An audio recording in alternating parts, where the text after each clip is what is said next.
Femme d'impact, je vous salue dans le nom de Jésus. Que la paix de Dieu repose sur chacune d'entre vous. On ne naît pas femme d'impact, on le devient. Si tu ne deviens pas une femme d'impact dans le monde, tu seras une femme impactée par le monde. Oui, si ton mari a un problème, tu as la solution. Et si ton mari a un problème, tu es la solution. Au nom de l'amour inconditionnel, au nom de la complémentarité et de ce que vous êtes une équipe interdépendante. Mais qui est la femme d'impact? La femme d'impact, c'est toute femme célibataire ou mariée qui travaille à vivre pour accomplir le but divin dans sa vie. Elle réfléchit sur ce pourquoi elle a été envoyée sur la terre et comment réaliser des objectifs précis qui honorent son Créateur. À cet effet, elle s'attelle à réaliser les 5 objectifs éternels de Dieu dans sa vie. Il s'agit d'être une adoratrice, une pacificatrice, une imitatrice du caractère de Christ, une servante et une missionnaire selon les standards du Créateur.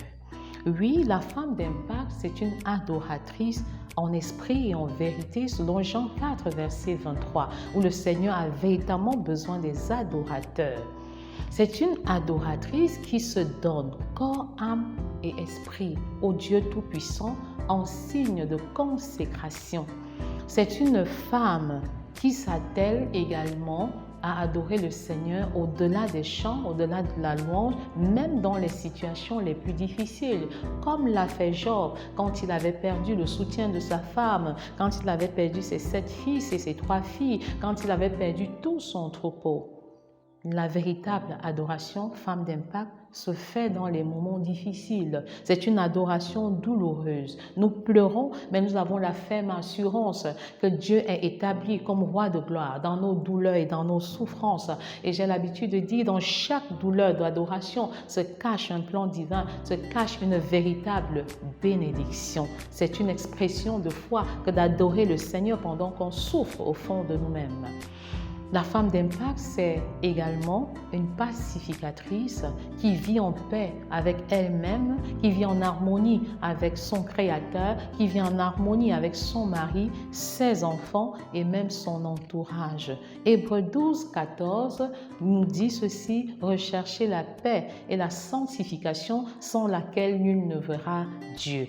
Alors il est très important pour une femme qui se veut être femme d'impact ou devenir une femme d'impact, d'être en harmonie avec elle-même, parce que les femmes mènent souvent une lutte entre moi et moi-même. À l'intérieur d'elle-même, il y a des bagarres, il y a des luttes qui se passent et il est important d'arrêter ces luttes intérieures pour être en harmonie avec vous-même, pour être en harmonie avec votre Créateur, pour être en harmonie avec votre conjoint, pour pouvoir impacter l'extérieur. C'est une imitatrice du caractère de Christ. Elle est consciente de ce qu'elle est une ambassadrice. Elle est consciente de ce qu'elle est le sel de la terre et la lumière du monde et elle investit et elle s'investit pour véritablement éclairer le monde, donner la saveur au monde de par son attitude, de par son comportement, de par ses agissements. Elle travaille véritablement dans ce sens-là. Elle est donc en harmonie avec les autres et elle travaille à intégrer les traits de caractère et les sentiments qui étaient en Jésus. Elle travaille à vivre un amour inconditionnel, elle travaille à obéir, elle travaille à s'humilier, elle travaille véritablement à être exactement comme Christ était.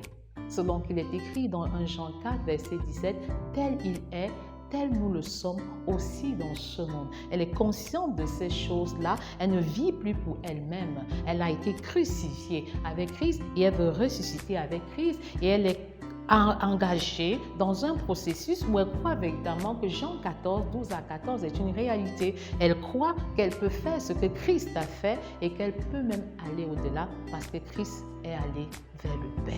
C'est une véritable servante.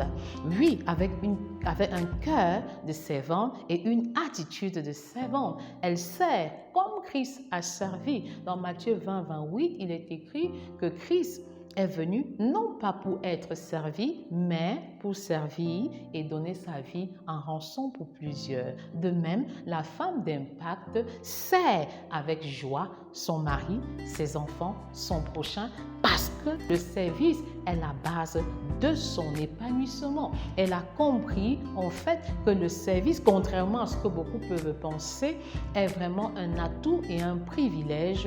C'est même le point de départ du bonheur. Et le service ne dépend pas de la position que nous avons dans la société. Que nous soyons médecins, ingénieurs, enseignants, nous servons parce qu'il est bon de servir. Nous servons parce que Christ nous a montré un modèle de service, de leader serviteur, de chef de l'Église qui se rabaisse et qui lave les pieds de ses disciples. C'est également une missionnaire qui travaille à être un disciple qui se reproduit, à faire des disciples qui se reproduisent en commençant par sa propre maison. Elle communique des valeurs et des principes célestes dans sa propre maison. Elle travaille à donner une priorité aux soins domestiques. Elle investit pour réussir d'abord à l'intérieur et à l'extérieur par la suite. C'est une nouvelle génération de femmes qui doit se lever pour créer une véritable révolution. Ce sont une nouvelle génération de femmes qui doivent bouleverser et inscrire les valeurs célestes dans les cœurs des enfants, dans les cœurs de toute l'humanité. Et c'est celle à partir de qui toutes les familles de la terre seront véritablement bénies. C'est pourquoi je t'encourage à devenir une véritable femme d'impact, parce qu'on ne naît pas femme d'impact, on le devient. Et si tu ne deviens pas une femme d'impact dans le monde, tu seras une femme impactée par le monde. Si ton mari a un problème, tu as la solution. Si ton mari est un problème, tu es la solution. Que le Seigneur vous bénisse. Si vous avez aimé cette vidéo, alors abonnez-vous, activez la cloche de notification, laissez un commentaire, partagez pour restaurer une vie, une famille dans le but d'impacter une nation, le monde entier. Soyez bénis.